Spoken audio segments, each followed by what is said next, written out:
अस्सलामुअलैकुम दोस्तों, mega soap serial Punjabi drama जे ईंदड़ नई एपिसोड में छा थींदो ऐं छा थियण वारो आहे। छा रूंडो जाबिर ऐं हसीना बेगम जे चाल खे सम्झी वेंदो? छा चाकर खान सावल जाबिर ऐं रूंडे खे विहारे सभु ॻाल्हियूं साम्हूं कंदो? छा जाबिर ऐं हसीना बेगम रूंडे जे असलियत खे सुञाणे सघंदा? इन सॼी तफ़सीलात ॼाणण खां पहिरियों जेकॾहिं अव्हां असांजे यूट्यूब चैनल ते नवां आहियो त महिरबानी करे असांजे यूट्यूब चैनल खे सब्सक्राइब करे घंटी जे बटन ते प्रेस करे नोटिफिकेशन ते ऑल करे छॾींदा, जीअं हर ईंदड़ नई नोटिफिकेशन सब का पहिरियां अव्हां ॿाहिरि हंधि बावक़्तनि पहुची सघे।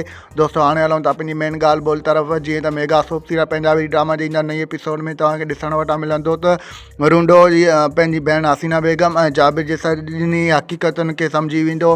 हो इन ॻाल्हि खे बि सम्झी वेंदो त गुलनाज़ बेगम खे जेको आहे सो लिकायो वियो आहे ऐं उनखे जेको आहे सो अॻिते हली मारियो वेंदो, छो जो इन के जे ख़िलाफ़ु जेके बि हक़ीक़तूं आहिनि इन वटि आहिनि ऐं इन खे जेको आहे सो या त उनखे मारे छॾींदा या त उनखे असांजे ख़िलाफ़ु बीहारे वॾे चाकर खान खां असांखे ख़तमु कराए छॾींदा। और ॿिए तरफ़ तव्हांखे ॾिसण वटां मिलंदो त सावल वॾेरे चाकर खान खे चवंदो तोखे ईअं पहिरियां यकीन कोन ईंदो तोखे जेके बि ॻोठ जा माण्हू आहिनि, यानी कि जाबिर, रूंडो, हसीना बेगम ऐं मूंखे सभिनी खे ॻोठ ते जेको आहे ॻोठ यानी कि तव्हांजे ओताक ते विहारे सभु ॿई ॻाल्हियूं हक़ीक़त कयो।